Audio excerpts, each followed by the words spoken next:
Hey there, StarCraft fans! It's Falcon Paladin coming at ya with yet another edition of StarCraft Brood War Remastered. Today, it's going to be a match between Beast and Rain here on Fighting Spirit. Top right-hand corner is the white Protoss player, it is Rain. And in the bottom right-hand corner, it is the brown Zerg player, Beast. So two excellent players, got this off of TeamLiquid.net. I can't quite see these Smurf names anywhere on the Smurf name list, but I trust the labeling of this replay pack. But if you know better, then let me know, and I will see the evidence, and I will change the title if it is appropriate. Anyway, it's going to be a long macro ZVP here on Fighting Spirit. It is my favorite matchup of all time, even though late game ZVP seems to favor Protoss. And Zerg has been my main since 1998. Anyway, let's see how Beast responds to Rain, who is an excellent, excellent Protoss player. Man alive. Probe scouting, going the wrong way. Overlord scouting, going the wrong way. Sometimes it's just one of those days. Hey, so we're having a sale on the FalconPaladin.store website, which is full of merch. StarCraft related, Falcon Paladin related. That is an overpool here. Overpool at 11 supply. But no extractor quite yet. He can't afford it, I know, but yeah, this is not an all-in. Just making sure he can hold off a proxy gateway or maybe a cannon rush. Anyway, FalconPaladin.store. Okay, so if you go check it out and then on checkout, you use the code Summer Crowns, which is one word. I'll put it in the description. So you just can copy and paste it from there. It'll give you a good discount off. Go check it out. Go see what it is. You can go ahead and, I believe we said it was 20%, but 20% discount is pretty hot. Pretty good stuff there. We can use it for quite some time. You can use it on many items as you want. And check it out. FalconPaladin.store, discount code Summer Crowns on checkout for 20% off. All right, so Probe finally gets over here. Sees, yes, that was definitely not a hatch first play, but there's no gas. So while there are lings on the way, they're not going to have speed. Let's go ahead and, boy, he's sending a zealot out maybe to try to keep the Zerglings at home, because this was not a Forge Expand at all. That's a gateway. That's where the zealot came from. And some walling is really interestingly necessary here. Also, another zealot would be really nice. So Zerglings heading out as, again, they don't know quite where the Protoss player is. He didn't drone scout.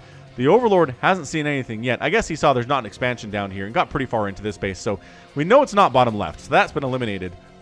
But is it top right? Is it top left? We don't quite know yet. That's what that Zergling is all about. And let the wall begin. So there's your Forge. And Zealots outside the wall. It looks like, okay, it's not a hard wall. The Zealots can get through. But at this point, the Lings can only basically attack one side of the Zealot at a time. The Zerglings are smart. They're going to go here and try to take down that Forge. But also it's going to be a game of cat and mouse, where the Zealots are going to try to kill the Zerglings, but at the same time, not allow the Zerglings into the house. Now, if there's only 4 of them, that's not as much of a concern, but there are totally 6 now. Wait, where's the other one? Did one die? Do you have a kill? No. Oh, it's chasing this probe around. All right, that's fine. So the Zerglings know they're not really getting in here against Rain. It's a pretty terrifying prospect. There's a probe blocking that anyway, so even if you got in there, it'd be rough. And now a cannon's coming up and the window's closed. There's just no way you're getting in. So the Lings are here for map control, just trying to make sure the Zealots don't move out and try to kill stuff. I love the third base timing, though. That's a really nice third base timing here out of the Zerg player. So Beast playing this pretty effectively. Sitting around 300 APM. So is Rain. Again, you don't need as much APM for Protoss versus Zerg comparatively, just because Zerg's a little bit macro heavy. You're going to have to deal with more bases at a time. Generally is how that works. And Protoss a little bit more sedentary, right? A little more just kind of hanging out, enjoying life. I've seen people win professional matches with like 100 APM before with Protoss. It doesn't mean it's easy. You still have to be really good. It shows you don't necessarily have to be clicking as fast all the time to win a match. I'm not saying you can win like an ASL or a KSL or anything. I'm just saying that it is possible. Protoss APM requirements are lesser, and that's all there is to it. Stargate opening top left here for the Protoss. We're probably going to see those Corsairs that are always very, very fun. Ooh, somebody told me.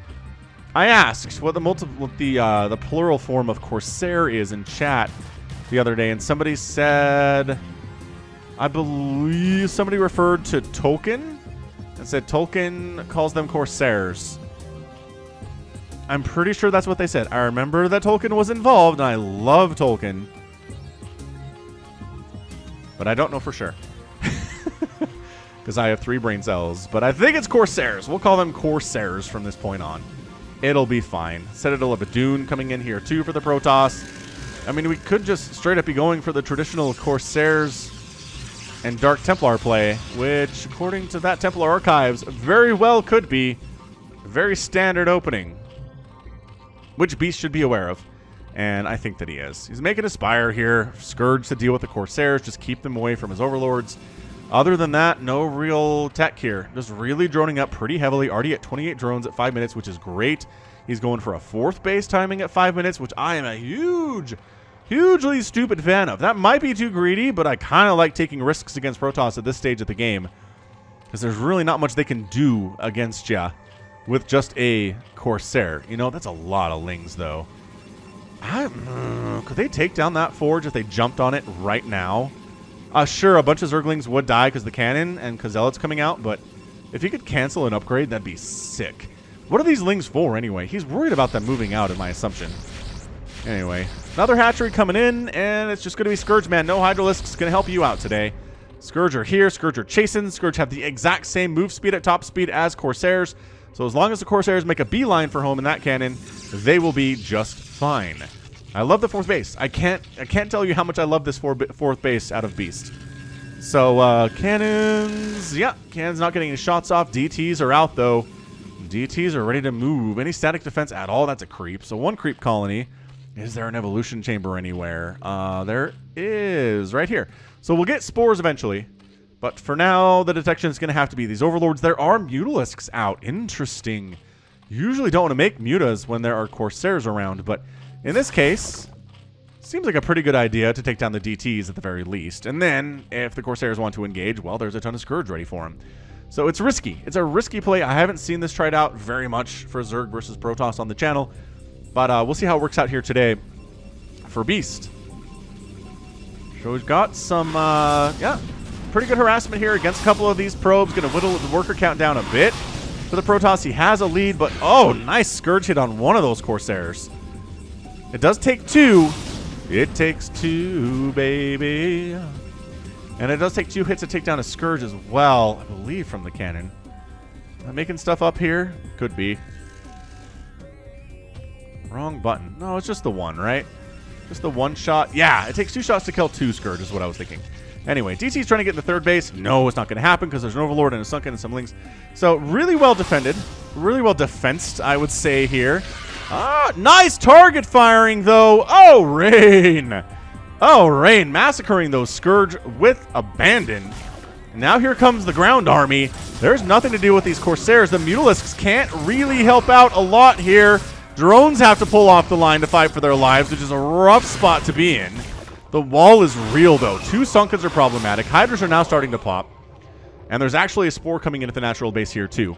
So it's 45 to 44 workers. Beast has done a fantastic job against the Protoss onslaught. I am super impressed with him so far. I kind of feel like he has a chance to win this game, which would be a lot of fun. Haven't seen a late game ZVP win in quite some time on the channel. And every time I hear cannons firing and I don't know what it is, it freaks me out, but it's usually friendly fire to try to get out of somewhere you're stuck.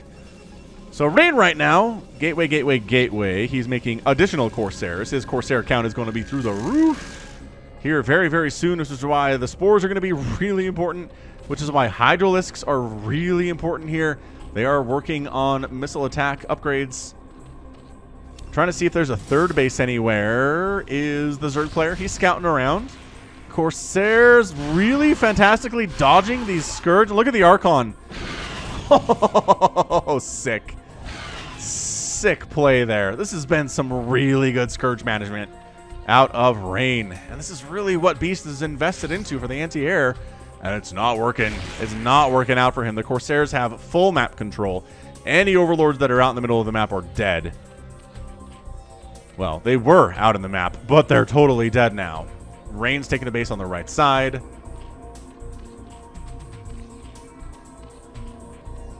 And I like the Hydra count. Hydra is really good against Archons.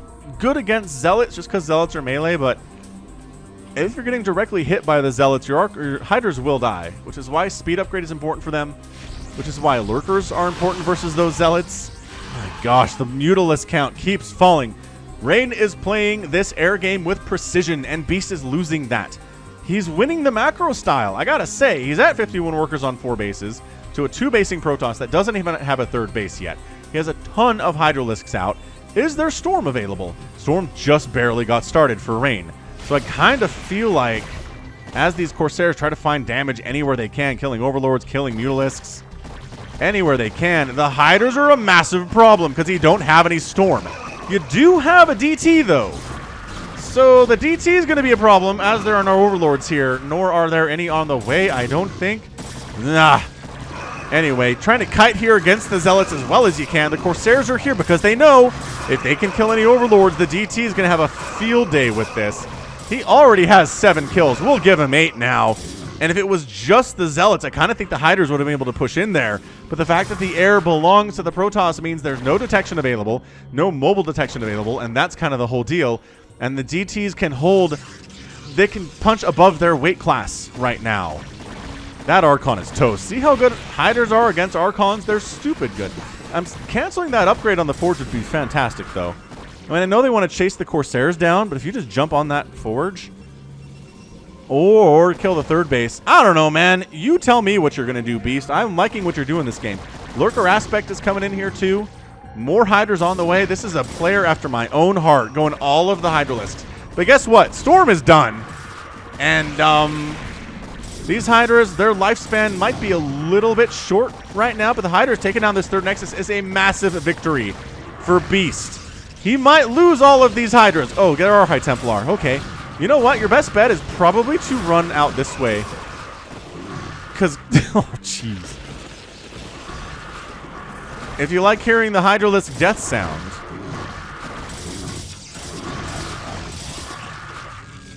the last couple of bits here have been, just fine.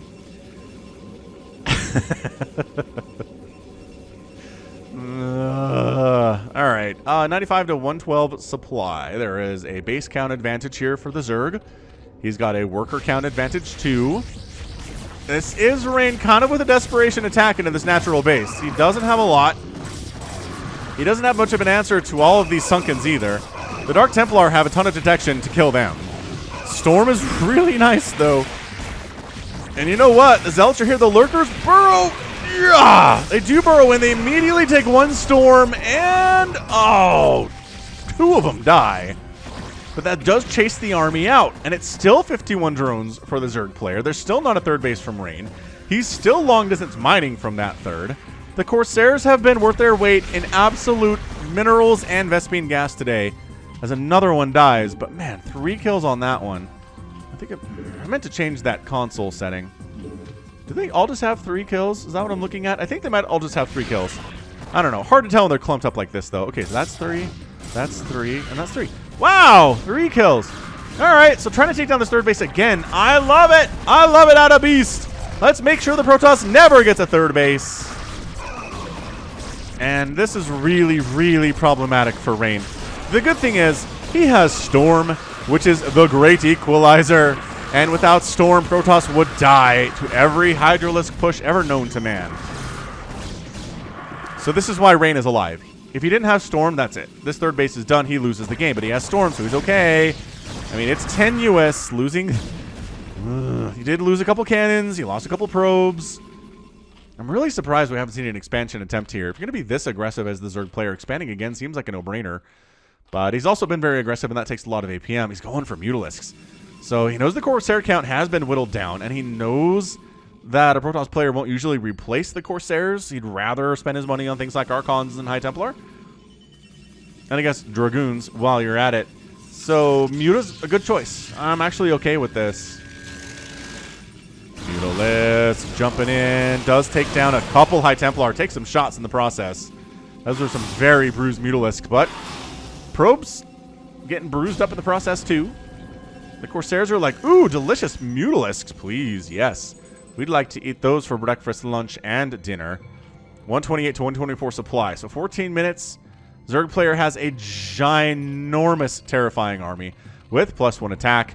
For the Hydralisks, I doubt the Mutalisks have an attack. They do not know upgrades there. And the ground forces for the Protoss have +2 attack. And that is it. Where are the Corsairs? Here they are. Corsairs at +1 attack too. I don't know about this attack. The army is waiting. Feels to me like a Zerg player you really want to get out, but sniping down the High Templar has been sick. It's been stupid good here. Wow. Stupidly good here. Kill the Corsairs. Kill the Corsairs. Keep the Overlord alive. The Overlord lives. That's massive. Detection is available. Lurker Spine's causing problems for the Zealots, but I'm not sure there are enough Hydralisks left here to just win the game right now. And yes, he manages to hold, despite the fact that all the Corsairs are dead, despite the fact all High Templar were dead, or at least the ones that had enough energy for Storm are dead. Just barely got enough Storm there. And again, I'd like to see Beast expand. I'd love to see him take a 5th base. Maybe up here. Why not? Maybe the left side. Why not? I'm really shocked we're not attacking into this 3rd. There's no High Templar there. I'm also really shocked we're not seeing any Defilers yet. So Beast might be one of those Zerg players who doesn't really like casters.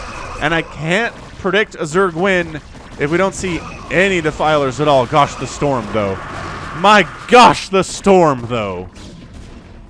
It's brutal. The Storm, again, it's the great equalizer. Does these drop? No, it's just Overlords. He just wants detection available. You know how you can deal with cannon defense at a 3rd base is Dark Swarm. But we have no time for that. We're on Lair Tech at 16 minutes. Oh, Beast. I feel like I've cast another game of Beast where he's done this against a Protoss opponent. He just doesn't trust casters, doesn't make queens, doesn't make Defilers. Whereas Protoss opponents obviously do because they have to. You can't choose to not get casters as Protoss once you've reached, like, the 12-minute mark. You have to have something. Or at least Reavers. I mean, I guess they're not casters, but kind of are. Regardless, 135 to 107 supply. It's a massive advantage right now for the Zerg. But again, no Dark Swarm, no Plague. Plague on this group of Dragoons would be disgustingly good. 1 High Templar here with enough energy for 1 Storm might be enough to help the Protoss survive this oncoming onslaught, which is insane. But it is the truth. Well, there you go. There's your 1 Storm. Look at this lurker count and the spread, though. Holy cannoli. You know what you can do against lurkers if they don't have Dark Swarm is just Dragoons. Look at this. Storm Dragoons, man. That's how you take down lurkers. Lurkers are only terrifying if they have Dark Swarm with them. And then your Dragoons are like, oh, right, I got nothing. I'm out. And they have to leave. It's really sad. Still no expansion from Beast. He's making 5 lurkers at a time. I see you, Drone. I see you heading out to take a 5th base after your 4th base came up at like 8 minutes. It's fine. Your timings are not ideal, but it's cool. That Dark Templar is down to 10 HP. And he survives. What a boss. Hit that like button, by the way, if you're enjoying this game. Leave me a comment, too. Maybe tell me whether you think Zerg can win a late game ZVP without Defilers. We can talk about it in the comments. You think it's possible or not? Because I don't think it is. Boy, howdy. So 5th hatch coming up. The Protoss player is pretty contained on 3 bases, which is to Beast's credit. He is. But we've seen this before. We've seen Protoss players backed into corners by lurkers and then just slowly, ever so slowly poke in, murder about 5 Hydras at a time with Storm, whittle down the lurker count from where it was like 10 to, you know, 3. Slowly but surely, maybe send out a group of Zealots to try to murder incoming Hydralisk. That sounds fine too. Are these plus? These are +3/+1 speed lots. These are mean. The Mutalisks, with no attack upgrades, are going to win. But it just takes a little bit of time. Is this 3 kills on that High Templar? 11 kills? Okay, he's dead now. He got a couple more. We'll give him 13 kills on the day. 13 kills on that High Templar. Disgusting. Absolutely disgusting stuff. Again, Rain doing a good job being patient, right? He's patiently sitting on 3 bases, patiently having the tech that he needs to live. Storming anytime the squishy army gets close, the squishy army being everything here. And then just target firing lurkers as necessary, but my gosh, another one. another batch of lurkers shows up. This is the most consistent and aggressive contain I may have seen in a ZVP on the channel. I've never seen one last this long, it feels like. Protoss has always been able to break out. And maybe I jinxed it. Like, maybe Rain's going to be able to get out here, no problem. But, I mean, it's a 3-base Protoss versus a 5-basing Zerg. And maybe Beast just likes those odds. Maybe he says, I'm fine with it. You know what? If you want to sit on these 3 bases and mine it out while I continue to get new sources of income, you absolutely can do that. These High Templar, though, even if they die, and they are sort of dying here, they are taking 7, 8, 9, 10 Zerg units with them. The Hydralisks have no answer to it at all. You don't have any answer to Storm. There is no answer to Storm as Zerg. You just dodge it. Because you try to dodge it with your units, and sure, I mean, Hydras are pretty fast with speed, but if the Storm is well placed enough, you're just not going to. Let's try to get a thumbnail here, huh? That's always fun. Either way, I keep watching the minimap because I expect Rain to just go for some kind of a Reaver drop that wipes out an economy somewhere, because that'd be really effective right now. But he's so laser focused on this contain that is keeping him inside of his own corner of the map.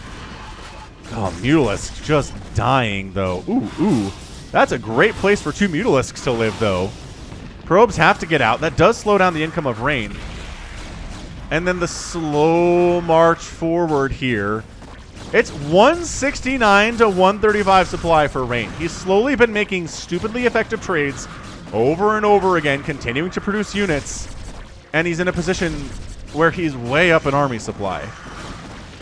He's down in worker count. Oh, every time the Hydras get close enough to try to snipe off High Templar, to try to take down an Archon, Storms arrive. Rain is so patient.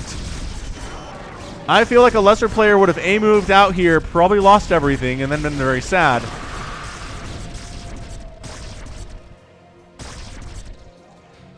Also, this game, with the map control, I kind of feel like Beast,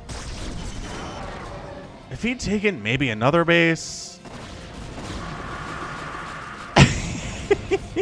he just keeps losing Hydralisks down here. This one has 7 kills. This High Templar has a kill. Dragoon for a Hydra, that's a pretty good trade. And I keep waiting for a Hive to show up, and it's just not showing up at all. Beast feels like he can win this thing. He feels like he's got this made. The Protoss is gonna mine out. And then he's gonna be on 5 bases, and sure, maybe all of his Hydralisks died right here on this patch of ground.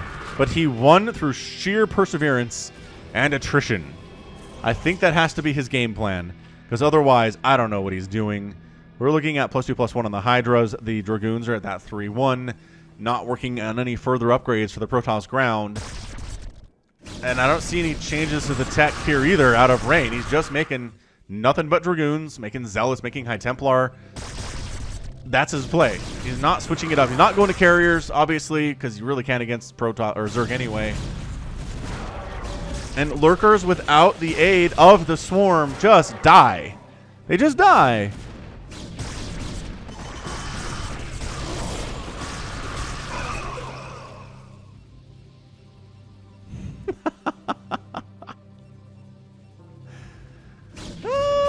This is a weird match. We're 24 minutes in.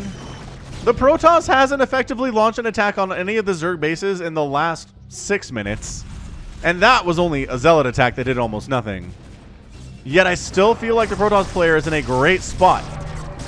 This is why you don't see contains from Zerg. This is why. Why does he keep sending Hydras up to die?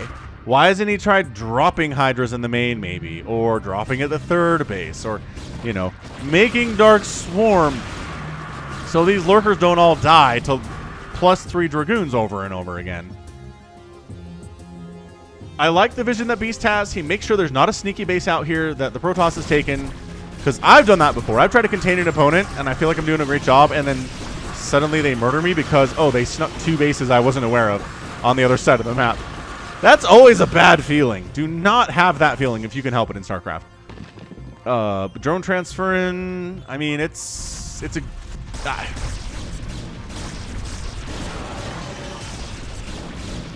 I've never seen this long of a committal to Lurkers and Hydras in my entire life.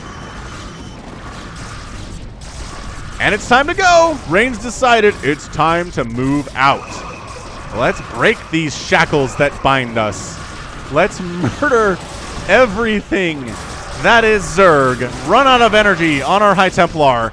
Bring it down to a 96 supply for the Zerg player. And kill him. Sounds like a decent plan. Zerglings running up, trying to take down Dragoons. They don't even have adrenal glands. That is how these Zerglings are right now. Hydra's trickling up, trying to snipe down High Templar. Okay.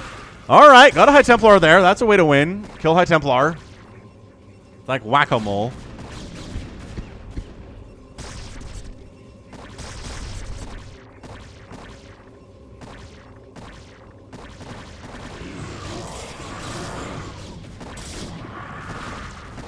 This is amazing. I mean, finally, at 26 minutes, the Protoss manages to take a 4th base. That's what kind of game this has been. He was mined out of his 3rd. He had to go. It was then or it was never. He chose then. He broke out, and we're still not going for a hive, you guys. Beast is driving me nuts. I kind of like his macro. I really like his macro. The fact that he never took this base or this base drives me nuts. He had ample opportunity to expand this way and just didn't do it. Just didn't do it. Army scouts the Hydras coming up to snipe this Nexus and coming up a ramp into a Protoss force. These Hydras are all dead. Ready? Oh, they're smart enough to run away. Ooh, and make some Lurker eggs on the ramp. I mean, it did kind of stop Zealots from getting down there a little bit, but was it enough? Probably not. What else are we doing? We're making 9 more Hydralisks. And 8 more Hydralisks. And he can't go for 3-3 because he doesn't have a hive. I'm going to look at this real quick. Are we sure that's not a hive? That is definitely not a hive. So, Rain is just doing the patient serial killer move here. He held on long enough to not die. Took a 4th base that is not going to die. Beast kind of helped out by not taking a 6th base or a 7th base when he could have.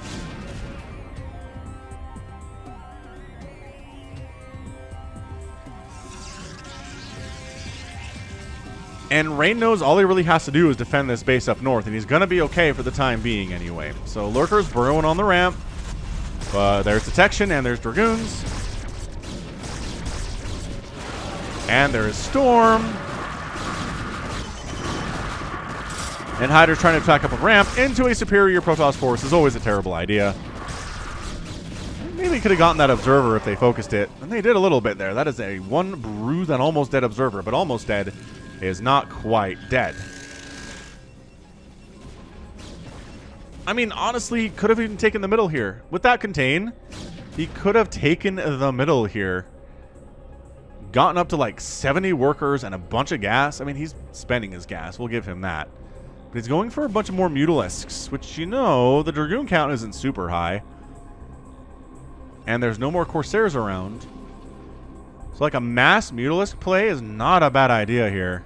You just got to dodge those storms. Again, everything you do has to dodge storms.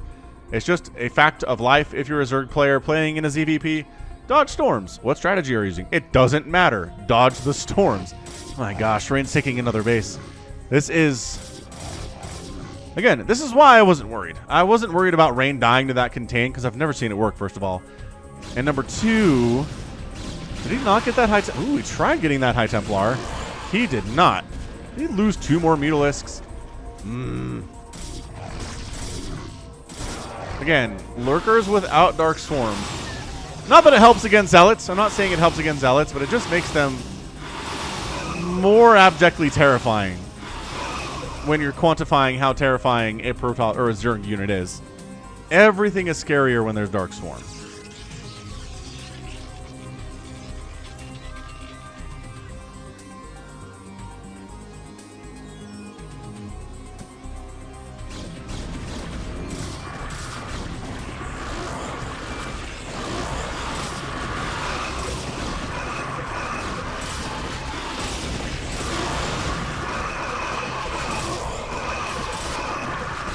mean, this is sort of working. Ah, another storm came in. I was like, if there's not any more storms... Oh my gosh, High Templar down, High Templar down, High Templar down.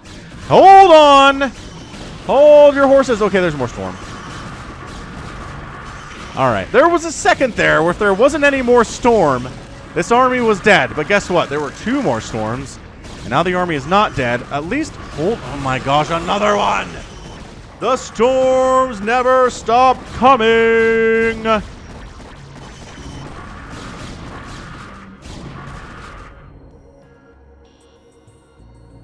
Amazing. Just incredible.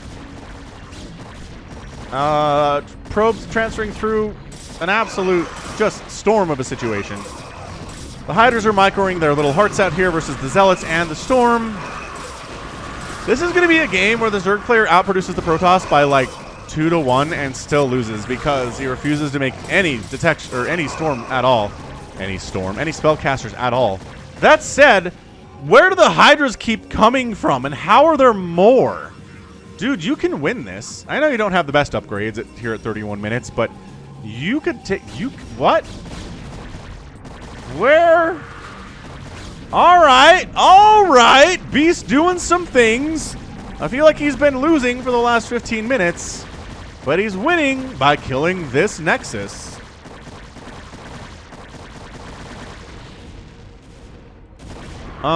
Okay, alright. That's a victory. Now expand here. You can afford it. There's 36 probes on the map right now. 36. Which is fine, I think, for Rain, because he only has 1 base to mine from anyway. He is completely mined out. The Zerg player... Oh, was that a... Might have been an observer down there. I don't know what it was. I think it probably was. Probably an observer. He's mined out of 4 bases already. Whereas the Protoss is just starting to mine out his 4, so I think the math ends up working. Is Beast employing the throw so many Hydras at the Protoss army they run out of storm and then you win strategy? I'm not a huge fan of it. I still am not convinced it's working, but it's kind of working. It's 131 to 92 supply. He's got the Hydra spread already split out here, and look, he scouts it with the observer, and then it's like, you know, let's get out of here. Oh crap. Observer, no, we needed you for intel. Oh, hold on, the observer's... Oh, the Overlord's going away. Saved him. Nice. Rain decides he's coming down the right side. Maybe try to wipe out the Zerg homeland. Kill his Hydralisk den. Kill his lair. Which, we got a lair at 33 minutes, you guys. This is incredibly dumb. Hydra's coming in. This is why the High Templar exists, though. There it is. More, there it is. And there it is, and storm it is, and storm it is, but there are still like 20 Hydras here. But there's more storms. Do we run out of storms or do we run out of Hydralisks? Oh my gosh! How? How are there infinite numbers of storms? My gosh! The Hydralisk Den is alive at 36 HP somehow. It's... Okay, he got it. He got the Hydralisk Den, everyone. We're cool. It's fine. But it's still 95 to 82 supply. The Zerg player has a lead. Oh, I guess this base isn't mined out. Why is this not mined out? I guess it was a late addition to the party. Okay, this game is bananas. It really is. Protoss has superior storm and superior upgrades. And yet Beast continues to hold on in insane ways. Boy, is he not defending his bases at all today either. He's got no sunkens. Oh, okay, okay. Drone count. Drone count. Drone count not good. 45 drones. All right, a bunch of them have died here. I can't do the math. But look at the Hydras. They just keep coming from everywhere in every which way. And the bases survive, right? Like, the bases aren't dying. Where are the Mutalisks? What are they? Oh, they're trying to snipe down these High Templar. Oh, snap. The High Templar, though. But the High Templar, though. Oh, my. So good storm, but those have to turn into an Archon, which you can't cancel. Holy moly. Holy moly. Is Beast going to do this? I mean, this game is not over. It is not over. But Beast is working on his 1, 2, 3, 4, 5, 6, 7th hatch. 7th base. The mutas are trying to pick off high... Oh, did he just get 2 High Templar? At least one. At least 1 High Templar there. Man, trying to do this when there's a million Dragoons and Archons is not a great idea. But trying to keep the High Templar count down is a genius idea. It's 103 to 89 supply. Rain is keeping pace with his 1 mining base to the 2 mining bases of the Zerg. It's a fine position to be in, especially if the Zerg player has no interest in things like, oh, I don't know, Plague. Oh, but the High Templar snipes! The High Templar snipes! So many Mutalisks have died in this game, but they've all died for a purpose, which is making sure that the High Templar count never gets up to like 10. There's 4 here, though, which is not bode incredibly well for the Zerg player, as we saw how many Infinite Storms 4 High Templar can cast if the circumstances are correct. There must be a reason he's not getting additional armor upgrades. There must be. He's had that +2 Carapace sitting there forever and has never clicked on it. Oh, but the drone transfer. You're going to use a storm on that? Doesn't seem like a good idea. All right. Okay. Never mind. It's a fine idea, Falcon. Shut up. I'm going to do it, says Rain. My gosh. I mean, this is a match. This is a match and a half. Oh, this DT. Sneaking on down to the southern base. And is going to one-shot drones happily. Because it doesn't warn you if your drones insta-die. They don't only tells you if they're under attack, not if they're dying. Which, oh, this is brutal. This is brutal. That Dark Templar doesn't do much, but this one having the time of its life. And unfortunately for Beast, he's down to 27 drones. He was at like 50. He was up at 60. He's lost a ton of drones in this game. And he's not super interested in replacing them either. And now it's 124 to 107 supply. And the Protoss player is up. And now it's his turn to set up a contain in the top left. So, yeah. Got 2 High Templar. Got enough energy for 1 billion storms each. Oh, yeah, they're both max energy. So let's just storm everything.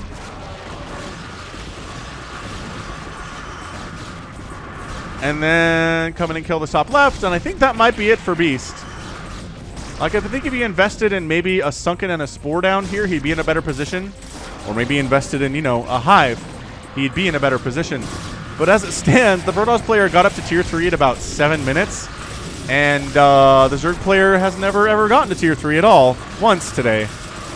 Not a single time. I really do admire his perseverance in being willing to throw Hydralisks into the meat grinder over and over and over again like this. I would have given up a long time ago, but Beast is continuing to make this thing happen as well as he can. This Lurker is worth his weight in everything that the Zerg player benefits from and admires. The Lurker is getting some serious damage done. Focusing down those observers would be hot, but they managed to escape with their lives too. But it's 52 supply for the... Did that... All right. Well, that DT just walked in and wiped out the entire economy over at the 9 o'clock. Okay. Well, for a second there, I felt like Beast had this. I really did. But then he lost 2 entire mineral lines to single Dark Templar, and I felt a lot worse about it. I'm feeling a lot worse about it here. 34 to 14 workers, 7 Dragoons at a time in production. It's 113 to 54 supply. Rain. I mean, Beast really went to the edges of science for this one. Is it possible to beat an elite Protoss player by never getting a Hive? Can you do it? Can you just go Hydra, Lurker, Mutalisk, Zergling and beat Rain? And the answer is no, you cannot. Yes, you can keep Rain on 3 bases forever. Yes, you can keep Rain on 4 bases forever. For 40 minutes, you can keep him on 4 bases. You can force him to mine out. You can force him to mine out of 4 bases. but you're not beating him. I still think he could have done it if he had just run his drones away when they were getting killed here and here. He's in a much better position. If he had just invested in some static defense at his bases, one sunken and a spore, or one sunken and an overlord, which you have anyway. You don't have to actually spend anything on overlords. You got a bunch regardless. And you're doing better. I mean, Rain's here at 41 minerals, right? 41. That's such a good store. Rain's reaction time is through the roof. Those hiders came out of nowhere, started attacking a Templar, and the reaction time to turn around and cast a storm was brilliant. I mean, Rain is playing so stupidly well here.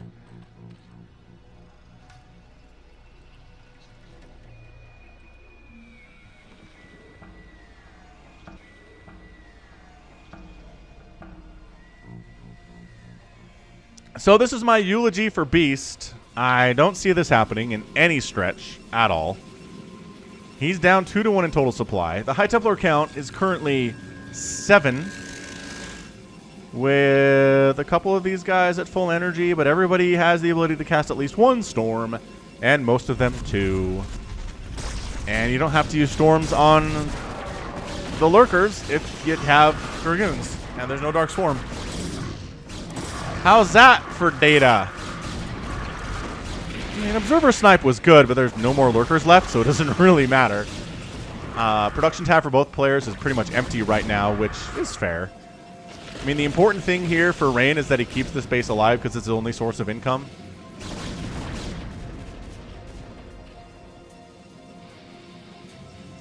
This is almost like an exercise, right? This is almost like Beast is trying to see if he can do this without a hive against a Protoss player who has no such restrictions. And that's your good game. Rain is your winner in 42 minutes and 18 seconds. What an insane game that was. Yeah, I don't know what to say about it other than what I've already covered here. Can a Zerg player beat a Protoss if the Zerg never goes hive at all? The answer is no. Although, if he keeps his economy happy by investing in a sunken or like a lurker at these bases, he has a better time, and maybe could have pulled it off. But yeah, man, like, you know how good Dark Swarm is? Dark Swarm these cannons, bring some hiders in from the outside, drop some lings on top of it, wipe it out. I mean, sure, there's probably going to be some storm there, but it's really effective stuff. What a match. All right, well, let's check out the final score here of this 42-minute ZVP of kind of insanity. 428,000 points for the Protoss, 367 for the Zerg. This is what I'm talking about. 858 Zerg units produced to 400 units produced for Rain, and that's a Protoss win. Outproduced him by 2. Storm is great. Storm is the difference, everybody. And then resources, too. The Zerg player just out-macroing the Protoss player forever in this game. 6,000 more gas mined, more minerals mined by a ton. Total spent is that 30,000? That is 30,000 more total spent than the Protoss, and the Protoss wins. Woo! Goes to show, Storm is good. If you don't have your own spells, you're gonna die. Let that be a lesson to you Zerg players everywhere. All right, well, that's going to be it from me. So this has been Falcon Paladin coming at you with yet another edition of StarCraft Brood War Remastered. Go ahead, hit that like button, hit that subscribe if you like what you saw and what you heard today. You can also catch me on Twitter, Facebook, Patreon, and Twitch, all at /Falcon Paladin. And until next time, as always, thank you so much for watching, and you take care of yourself.